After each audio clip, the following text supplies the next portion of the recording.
क्या आपको पता है कि पुलिस की गाड़ी में लाल और नीले रंग की बत्ती क्यों लगी होती है? क्या आप धरती पर मौजूद उस जीव का नाम जानते हैं जिसकी उम्र अमेरिका के गठन से भी ज्यादा है? क्या आप ये जानते हैं कि दुनिया का वो कौन सा देश है जिसने सबसे पहले राष्ट्रीय गान की शुरुआत की थी? अगर आप इन सभी सवालों के जवाब जानना चाहते हैं तो वीडियो को आखिर तक जरूर देखें।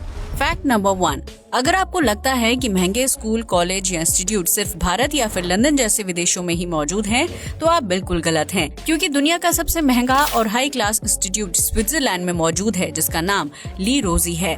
इस आलीशान इंस्टीट्यूट की स्थापना सन 1880 में की गई थी, जिसका डिजाइन किसी UFO की तरह दिखाई देता है। आसमान से देखने पर ली रोजी की बिल्डिंग और ग्राउंड सब कुछ बहुत ही खूबसूरत और आकर्षक है, जहाँ बच्चों को हर तरह की सुविधा दी जाती है। इस इंस्टीट्यूट में पढ़ने के लिए बच्चों को सालाना $1,36,000 की राशि फीस के रूप में जमा करनी होती है, जो लगभग 1,97,700 भारतीय रुपए के बराबर है। अब तो आप समझ ही गए होंगे कि ली रोजी को दुनिया का सबसे महंगा इंस्टीट्यूट या स्कूल क्यों कहा जाता है, जहां पढ़ना हर अमीर घर के बच्चे के बस की बात नहीं है।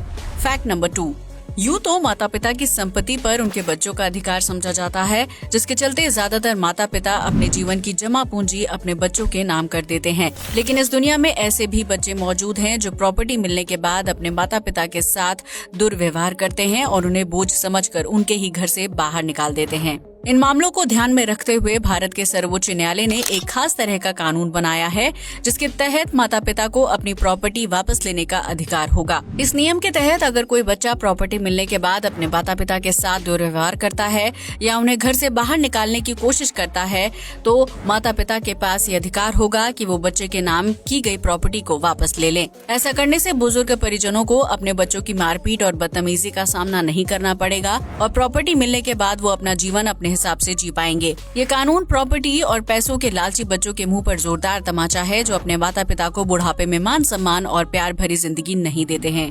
फैक्ट नंबर 3, आज के एडवांस जमाने में हर लड़की स्टाइलिश और खूबसूरत दिखने के लिए अपने बालों की अलग अलग तरह की कटिंग करवाती हैं, लेकिन इस दुनिया में एक ऐसा भी काम मौजूद है जहां रहने वाली लड़कियां अपने जीवन में सिर्फ एक बार अपने बाल कटवाती हैं, और वो भी बिल्कुल सिंपल स्टाइल में।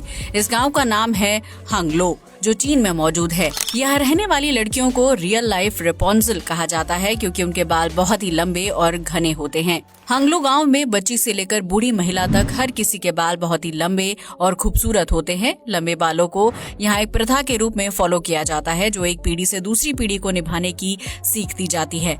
इस गांव में लड़कियां 18 साल की उम्र में सिर्फ एक बार बाल कटवाती हैं, क्योंकि स्थानीय लोगों का मानना है कि 18 साल के बाद लड़की एक नए जीवन में प्रवेश करती है, इसलिए उसके थोड़े से बाल काट दिए जाते हैं। फैक्ट नंबर 4, आज के आधुनिक युग में लोग घर बैठे ही ऑनलाइन फूड ऑर्डर करते हैं, जिसे घर तक पहुंचाने का काम डिलीवरी बॉय का होता है।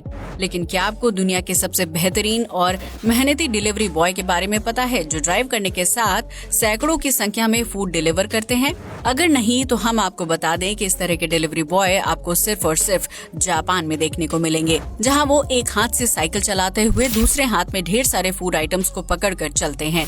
उनका बैलेंस इतना बेहतरीन होता है कि साइकिल चलाने या पैदल चलने के दौरान उनके हाथ से एक भी फूड आइटम नीचे नहीं गिरता है, बल्कि वो बहुत तेजी के साथ एक ही बार में ढेर सारे ऑर्डर डिलीवर कर देते हैं।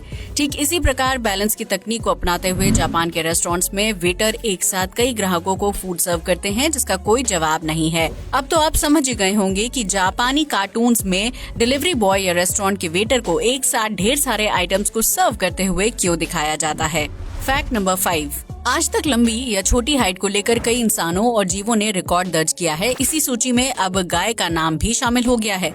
यह है दुनिया की सबसे छोटी, या यूं कहें कि बौनी गाय, जो बांग्लादेश की राजधानी ढाका से सटे चरी ग्राम इलाके में रहती है। इस बौनी गाय का नाम रानी है, जिसकी देखभाल एक डेयरी फार्म में की जाती है। दरअसल रानी गाय का जन्म सामान्य बछड़ों की तरह हुआ था, लेकिन एक समय के बाद उसकी शारीरिक लंबाई बढ़नी बंद हो गई। इसके बाद जब डेयरी फार्म के मैनेजर हसन हवलदार ने रानी गाय का चेकअप करवाया तो उन्हें पता चला कि ये गाय बौनी है। बस फिर क्या था, रानी का नाम Guinness book of world record में दुनिया की सबसे बौनी गाय के रूप में दर्ज करने के लिए आवेदन भेजा गया है।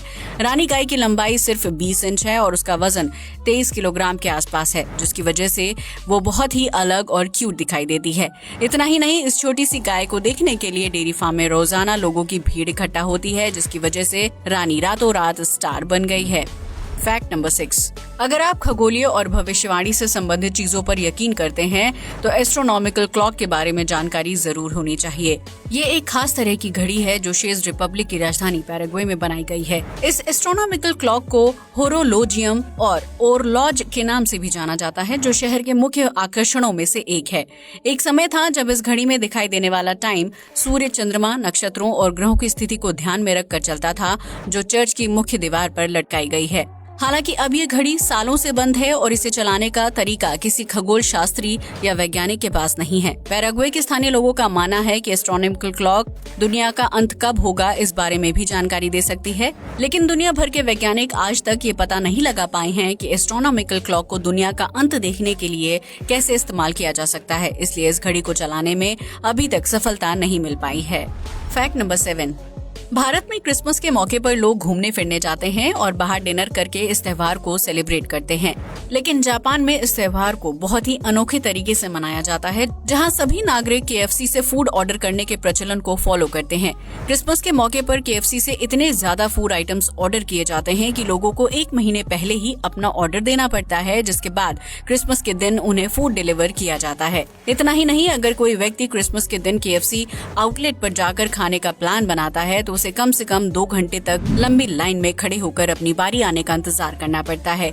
इसके अलावा जापान में क्रिसमस के मौके पर सभी लोग अपने पार्टनर के साथ ही घूमते हैं। ऐसे में जिन लोगों के पास पार्टनर नहीं होता है वो इंटरनेट पर उसकी तलाश करते हैं। अगर वो इंसान लकी रहा तो उसे पार्टनर मिल जाता है, जिसके बाद वो बाहर क्रिसमस सेलिब्रेट करने के लिए जाते हैं। लेकिन अगर व्यक्ति को पार्टनर नहीं मिलता है तो वो घर में ही रहता है और क्रिसमस सेलिब्रेट करने बाहर नहीं जाता है। फैक्ट नंबर 8, ये तो हम सभी जानते हैं कि दुनिया में मौजूद हर देश का अपना एक राष्ट्रगान होता है, जिसके जरिए वो राष्ट्रीय और अंतर्राष्ट्रीय स्तर पर खुद को प्रस्तुत करता है। लेकिन क्या आप जानते हैं कि विश्व में सबसे पहले किस देश ने राष्ट्रगान गाने की प्रथा को शुरू किया था? अगर नहीं तो हम आपको बता दें कि इस शुभ काम की शुरुआत जापान द्वारा की गई थी। जापान का राष्ट्रगान किमी गायो है, जो दुनिया के सभी राष्ट्रगानों के मुकाबले छोटा है और सबसे कम समय में गाया जाता है। विश्व के सभी राष्ट्रगानों में किमी गायो की रचना सबसे पुरानी मानी जाती है, जिसे जापानी नागरिक सन 1868 से राष्ट्रगान के रूप में गा रहे हैं।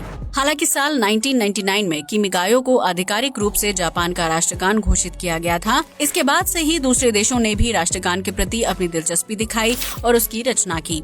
अब तो आप समझ ही गए होंगे कि जापान सिर्फ टेक्नोलॉजी के मामले में ही नहीं बल्कि राष्ट्रीयता को आगे रखने के मामले में भी काफी एडवांस है।